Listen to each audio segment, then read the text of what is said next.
Le grand direct de la santé. Jean-Marc Morandini. Les alicaments sont à la mode et envahissent les rayons dans les supermarchés, mais ces super aliments qui ne seraient bons pour notre santé ou pas. Ça veut rien dire ce que je dis parce que je m'en fais dans ma phrase. Mais ces super aliments qui seraient bons pour notre santé sont-ils vraiment efficaces? Voilà, ça c'est dans l'ordre. Ou s'agit-il d'une recette marketing pour nous vendre des produits plus chers? Docteur Jean-Michel Cohen, vous allez répondre à ces questions. D'abord, alicament, c'est quoi?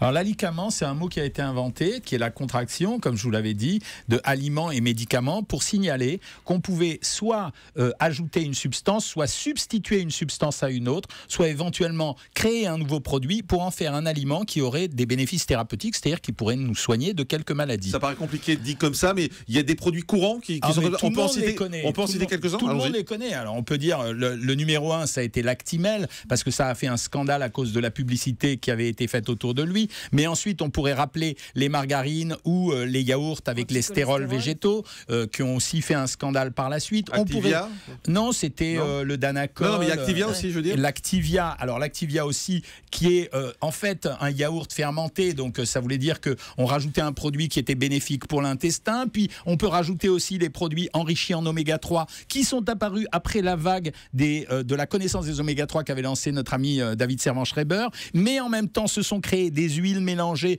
pour faire des huiles oméga 3, oméga 6, etc. Et la liste s'allonge progressivement puisqu'on a toute une catégorie de gens qui vont utiliser pour soigner soit des symptômes fonctionnels, c'est-à-dire des petits inconforts qu'ils ont, soit des maladies, qui vont utiliser des produits comme par exemple les biscuits enrichis en fibres, les laits qui sont enrichis en vitamine D, ceux qui sont pauvres en lactose. Et finalement, ça a fabriqué une classe d'aliments. Ah oui, il y en a beaucoup finalement, voilà, des produits qui sont des alicaments. Voilà, il y en a beaucoup qui ont fabriqué une classe thérapeutique. Le vrai scandale est né non pas de l'efficacité ou non-efficacité de ces produits, il est né des publicités excessives qui ont été faites pour ces produits. Prenons l'exemple typique de l'Actimel. Tout le monde s'est insurgé. Pourquoi? Parce que en Italie, je crois que c'est en Italie, la publicité c'était l'enfant se roulait dans un bac à sable et on disait à la mère: pas de souci, si vous voulez éviter les microbes, donnez-lui un petit Actimel, il va guérir. Et là, on ne s'intéressait pas aux bénéfices thérapeutiques du produit, on décriait la publicité. Dans la réalité, face à ça, les associations de consommateurs ont protesté en disant ces publicités sont excessives,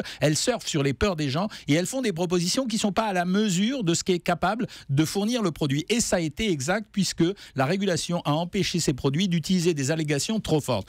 Il n'empêche pas que ces aliments pouvaient avoir des propriétés intéressantes. Ça veut dire que l'Actimel qui a été tellement décrié, c'est arrivé à un moment donné où on commençait à s'intéresser à la flore microbienne. Europe 1, le grand direct de la santé. Jean-Marc Morandini.